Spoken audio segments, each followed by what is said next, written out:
a new whole world opens to you when you become a parent.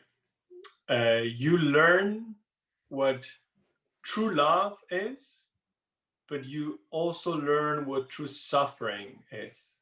It's like you don't know what love is until you're not a parent, uh, but you don't know what suffering is until you're not a parent.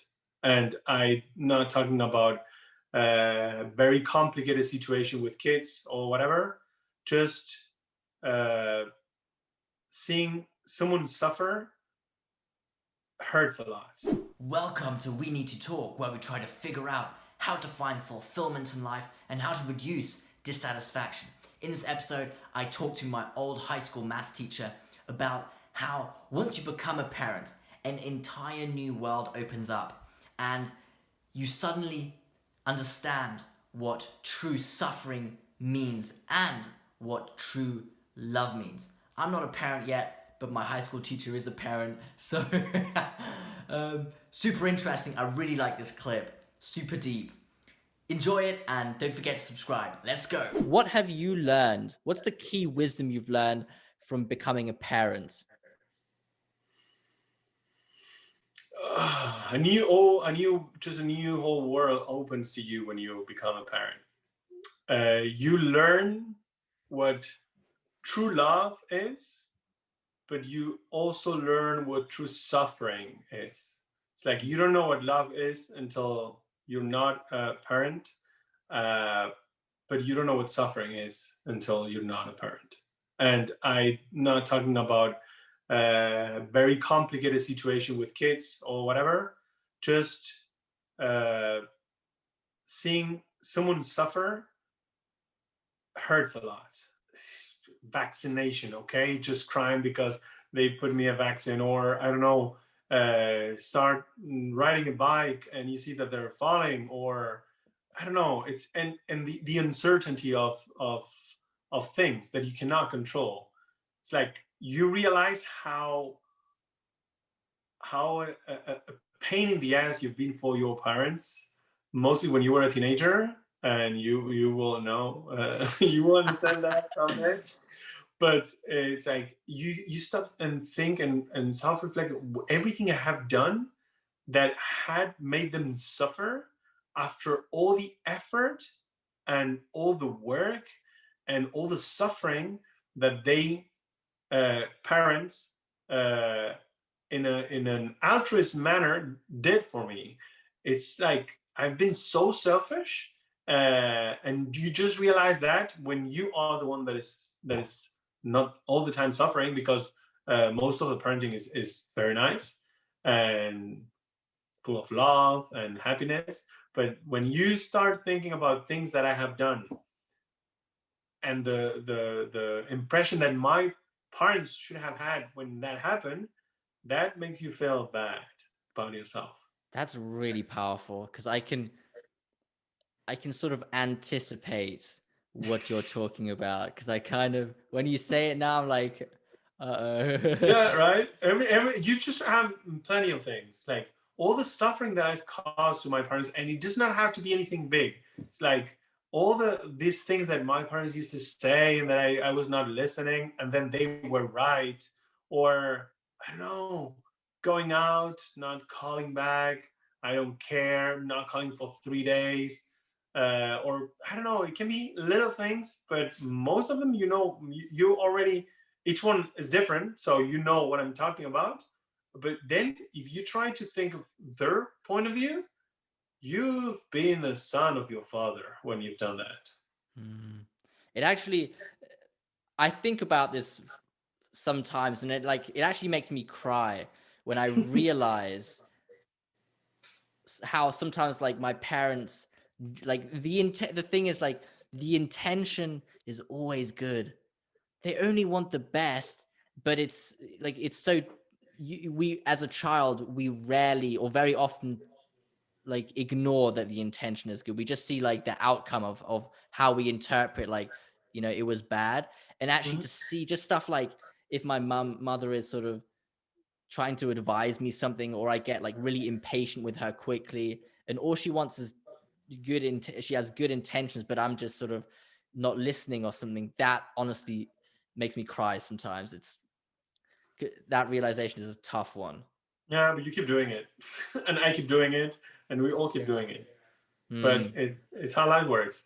So you have to you are at the other side of that yeah. uh, process, and then you feel what it is. And just quickly to go into the suffering thing, what do you mean it's difficult to see somebody else suffer? That's what you said, right? No, I mean, uh, one friend told me when he already had two kids, and he was the one who, I don't know if he was the original one with that sentence, but he told me you're gonna learn what love is, and you're gonna learn what suffering means. And Mm. I did not understand until the baby came, and you just see that, yeah, of course you know what love is, because there's this little thing there that depends completely on you. But at the same time, all the what if, we need to go to the doctor, what if, oh, he's sick, oh my god, no poo in 13 days, is that normal, let's go to the doctor, and you're, it's like that suffering that you carry inside is huge. It's like responsibility. Yeah, it's a mixture of responsibility and uncertainty. I don't know. I don't know how to describe it. Is it kind of like the pain of something you love deeply lies completely in your hands, and Yeah, kind that's of. just pardon? Hmm. Yeah, yeah, yeah, yeah. So that it's like, because you have this innocent baby which is like pure and only good, and In theory. well, like at heart, the behavior maybe not, but at heart, it's purely good. But it's placed in a world of chaos and challenge and Mhm, suffering, and this combination of this pure innocence in this dark world, and then you're in between because you're responsible for how this child is supposed to survive in this world. mhm. That burden is on you. Yeah. That's tough. You maybe you go through it one day. I think, well, I mean, I want kids eventually, so I probably Then you will will. go through it. You will definitely go through it. Mm. Once, one day, when Aitana started the kita, she came back home, and you could see the teeth here of of someone that bit her, uh, and she was crying. And like, what do you do? It's like a kid just went there, and they left, and you're not even told by the caretakers. It's like you see when you're giving her a bath that night, and you think, what the hell is that? 2 years old. What did you do? What can you do? You can't do nothing. It's supposed to be normal. She has to learn how to defend herself. It's Yes. like, how do you just tell her, if someone bits you, then just fight back? What do Mhm. you do? I'm not a Buddhist, and maybe Dalai Lama has a different approach, but what do you teach? What do you tell her? It's like someone is bidding you. What do you do? I And would. it's they're not even asking. It's like you just see that there's something there. What happened? No, a kid hit me. What do you do? Nothing. The next day. No, I can't say that. You probably tell, yeah, teach your child to, To survive, yes, essentially. how And do you survive? in that situation, I don't know. This is really funny. What I had I once read something about a father who told her child that in kindergarten, the child should fight the biggest kid in the group in the hierarchy and win, or try and win, or try and like not, I mean, not actively go and punch the kid, but fight the biggest, tallest, strongest kid and try to win, because then that kid will be at the top of the hierarchy and the other and kids then, will be underneath it. but then someone else will come and bite him. Yes, then you're always in the center of So The it's, target. it's like human beings behave. It does not make sense. And when you see it with little kids, you see it with adults. It's exactly the same thing. So you have bullies that generate wars in different countries because they want to, they feel like doing it. You have people that take the power using that method in many countries, and you just have other people that does not. So there's no right answer for that because you don't know what kind of person your kids are going to be. So you don't know if you have to tell them, okay, I mean, they're three. They're not going to sit on a table and talk about it, right? But what happens next? Because the problem, what you have in mind is, okay, but that's happening now. What when we are in the kindergarten, or what when we start with pre-primary? Then what happens if the same thing happens? And as teacher, you know that it happens every day, and you see how kids behave with each other, and you know that that's going to happen at some point to your own kids, and it's like.